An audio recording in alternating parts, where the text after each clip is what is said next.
साथियों, जय भीम, नमो बुद्धाय। मैं वेद प्रकाश गौतम, दिल्ली से।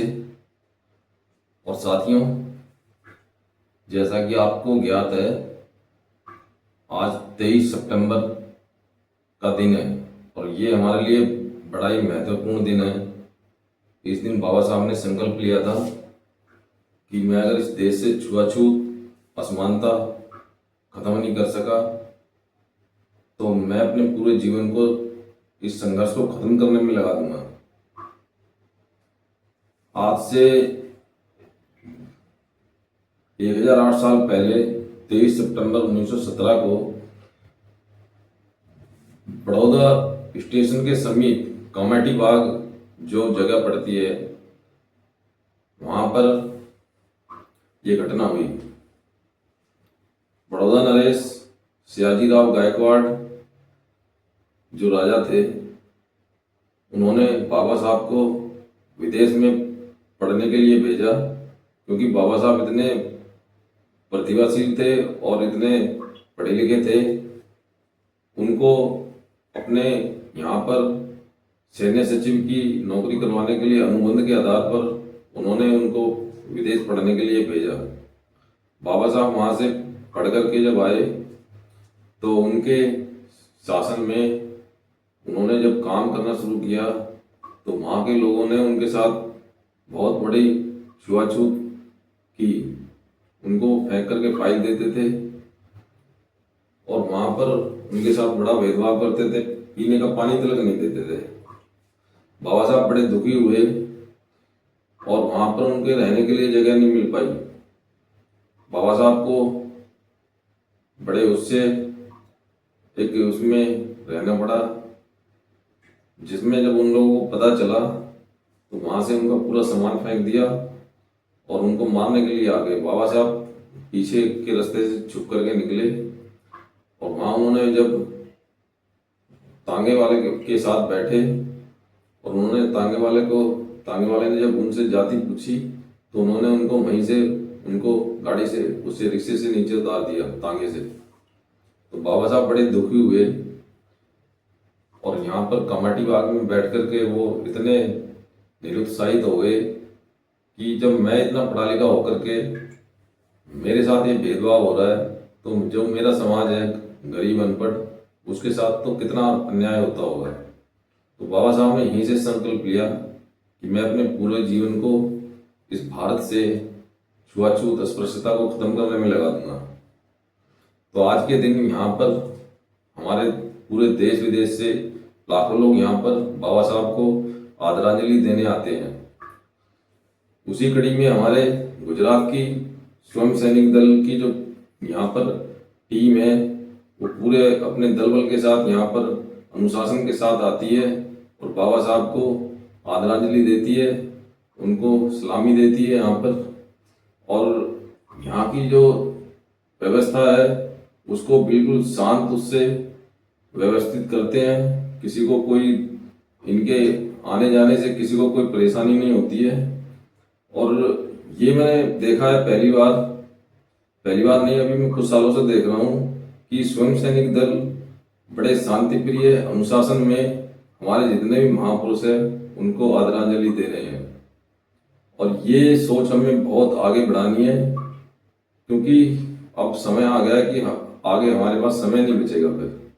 क्योंकि जिस हिसाब से संविधान में जो बाबा साहब ने अधिकार दिए थे वो सब आहिस्ता आहिस्ता खत्म होते जा रहे हैं और उनको छीनते जा रहे हैं। हमारी शिक्षा को इन्होंने खत्म कर दिया, शिक्षा को इतना महंगा कर दिया कि हमारे बच्चे पढ़ नहीं पाएंगे। अब रोजगार हमारे सारे खत्म कर दिए। तो साथियों, अब हमको चौकन्ना होना पड़ेगा, जागरूक होना पड़ेगा अगर हमें अपनी भावी पीढ़ी बचानी है। तो आगे देखिए आप, स्वयं सैनिक दल कैसे काम कर रहा है देश में और पूरे राज्यों में इनका बढ़ता जा रहा है। तो देखिए आगे स्वयं सैनिक दल की कार्यप्रणाली।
फोटो पाड़िया ना फोटो बरो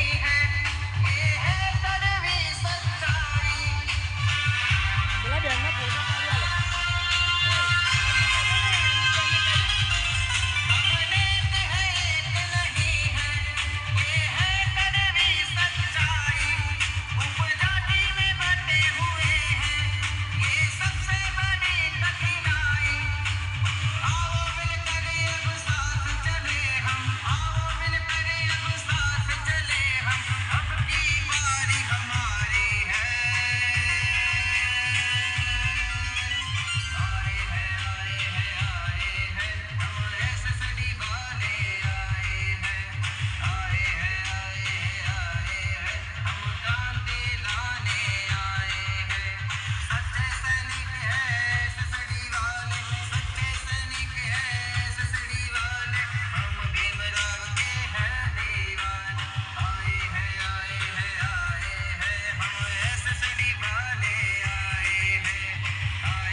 हम ऐसे से दीवाने आए हैं, हम भीम के दीवाने आए हैं।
आंखों में चंपा की ज्वाला, आंखों में चंपा की ज्वाला, होठों पे पानी।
जीवन व्यतीत करेंगे, क्योंकि अभी ये करना सभी के लिए अनिवार्य हो चुका है। हमारी आने वाली नस्लों के लिए अगर जो बाबा साहब ने हमें अधिकार दिए हैं, हमें हक दिए हैं, ये संकल्प भूमि पे संकल्प करके जो हमें आज इस पोजीशन में पहुंचाया है, अगर वह जो अधिकार है वो हमारे आने वाली नस्लों तक पहुंचाना है, तो आज तुम्हें तुम्हारे घर से बाहर निकलना पड़ेगा। अगर आप यही सोचते हैं कि इन सब के लिए तो बहुत टाइम जाता है, उसके लिए काम धंधा छोड़ना पड़ता है, तो ऐसा कुछ नहीं है। एसएसटी के एक सैनिक से पूछ लो, वो काम धंधा भी करता है, घर परिवार भी चलाता है और समाज को भी जागरूक करता है। तो आइए, आप सबको, इस समाज को आपकी जरूरत है। आज निष्ठावान सैनिकों की जरूरत है, निष्ठावान लोगों की जरूरत है, बाबा साहब की विचारों की जरूरत है। क्योंकि अगर ये जरूरत हम पूरी नहीं करेंगे तो जैसे हमारे हक छीन लिए गए हैं, हमारी आने वाली पीढ़ी के पास पीने तक का पानी नहीं होगा। ये बात लिख के रख लो आप, ये बात आप कोरे कागज पे लिख के रख लो। ऐसे ऐसे नहीं बोलते हैं, हमारे पूर्वज, कई पूर्वज पानी बगैर मर गए हैं, और ये हम पढ़ सकते हैं इतिहास के पन्नों में से, और उससे भी सीख सकते हैं कि हमें हमारी आने वाली पीढ़ी को क्या देना है। तुम्हें ऐसी आजादी देनी है कि स्वतंत्र आजादी देनी है, जिसका बाबा साहब ने और हमारे महानायकों ने सपना देखा था। किस समाज का सपना देखा था महानायकों ने? तो हमें भी ऐसा समाज का निर्माण करके जाना है।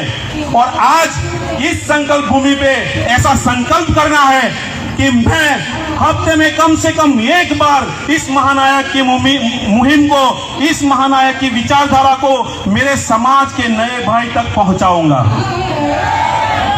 आज ये संकल्प करना है कि आने वाली 23 सितंबर को मेरी ओर से मेरे बहुजन समाज के 5 नए लोगों को लेकर आऊंगा इस धरती पर। ऐसा संकल्प करके जाना है। अगर यहाँ पर आया हुआ हर एक व्यक्ति पूरे साल में 5 लोगों को भी तैयार करता है ना, तो ये बहुजन समाज एक हाथी जैसा समाज बन जाएगा। जो हमारे माननीय काशीराम साहब ने कहा था कि ये समाज हाथी जैसा समाज है और हमें हाथी की निशानी नहीं दी। हमारे बाबा साहब जी कहते थे कि ये बहुजन समाज हाथी जैसा समाज है। आज चुनिंदा लोगों